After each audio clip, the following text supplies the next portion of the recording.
আজ হচ্ছে মঙ্গলবার আর ঘড়িতে বাজছে এখন সকাল 7টা।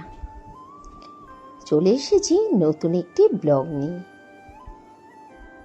আজকের ভিডিওটি কেমন লেগেছে সেটি অবশ্যই কমেন্টস করে বলবে, লাইক করতে একদমই ভুলবে না। আমার ইনস্টাগ্রাম আইডি পিঙ্কি সাহা 703।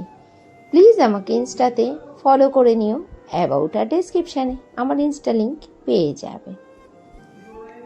জানো তো, আজকে আমাদের এখানে শীতলা পুজো। এই তো আমাদের বাড়ি থেকে খুব একটা দূরে নয় শীতলা মন্দির।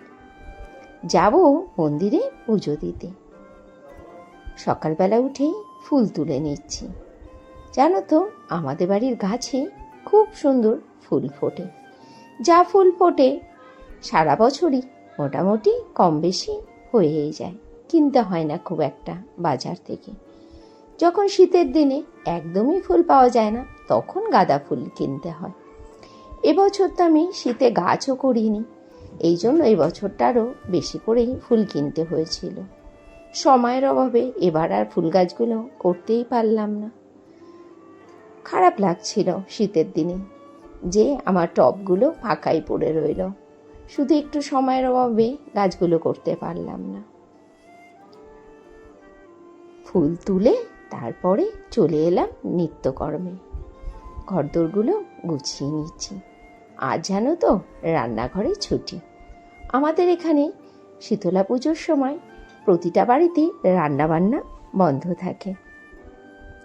আগের দিনই সব রান্না করে নেওয়া হয়, যাক একটা দিন অন্তত রান্নাঘর থেকে ছুটি পাওয়া যায়। দুপুর টাইমটাতে যখন রান্নাবান্নার সময় হয় তখন পাড়াতে রান্নাবান্নার আওয়াজ বা কোনো গন্ধ আসে না আজকের দিনে।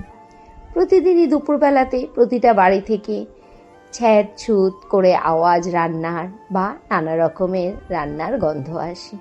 এই শীতলা পুজোর দিনকে গোটা পাড়া পুরো নিস্তব্ধ থাকে, কোনো বাড়ি থেকেই খুন্তি নাড়ার শব্দ পাওয়া যায় না। ঘরের কাজকর্ম করে একটু মাইক্রোওভেনে চা করে নিচ্ছি। উনুন জ্বলবে না এই কথাটা ঠিক, তাই বলে নেশা তো আর বাদ মানবে না।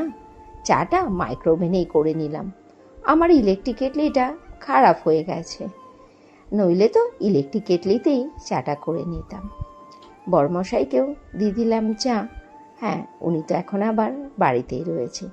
সকাল সন্ধ্যা 2 টাইম আমার 1 কাপ করে লিকার চা না হলে একদমই চলে না। স্নান সেরে তারপরে চলে এলাম পুজো দিতে যাব। তার জন্য তোমাদের দাদা ভাই পুজোর ফলগুলো সব এনে দিল। আমার পুজো আর আমার ভাইয়ের বউয়ের পুজো একসাথেই দুজনার পুজো নিয়ে যাচ্ছি। প্যাকেটের মধ্যে ফলমূলগুলো রয়েছে মোমবাতি, ধূপকাঠি, মিছরি, যা যা পুজোর জন্য লাগে। তোমাদের দাদা ভাই আর আমি চলে এসেছি মন্দিরে।